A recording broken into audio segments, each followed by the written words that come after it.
நம்ம எல்லாம் கபருக்கு போயிருவோம்ல, அப்ப யாரும் யாருக்கும் துணைக்கு வர போறது இல்லை. அண்ணன், தம்பி, அத்தா, சாச்சா, ஃப்ரெண்டு யாரும் வரப்போறது இல்லை. அப்ப நம்ம தனிமையா தானே இருக்க போறோம்.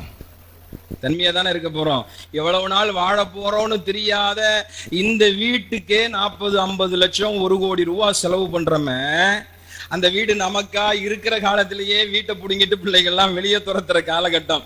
கேரண்டி இல்லாத ஒரு லைஃபுக்கு வாழ்றதுக்கு இவ்வளவு செலவு பண்றோம். ஆனா நம்ம குறைஞ்சது கியாமத்து நாள் வரைக்கும் இருக்க போற இடம் எது? கபரு. இன்னொன்னு ஒரு 500 வருஷமோ 5000 வருஷமோ அது தெரியாது நமக்கு.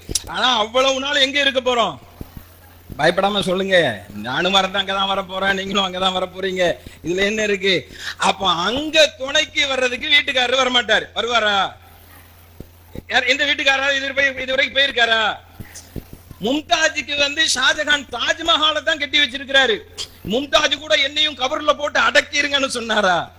இல்ல, அப்படி யாரும் சொல்ல போறது இல்ல, யாரும் துணைக்கு வர போறது இல்ல.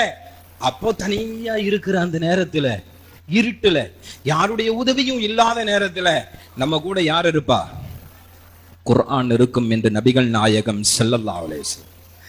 அதனால நீங்க ரொம்ப நாள் இருக்கிற கபருக்காக வேண்டி யாரையாவது துணைக்கு கூப்பிடணும்னு சொன்னா நீங்க குர்ஆனை துணைக்கு வைத்துக் கொள்ளுங்கள்.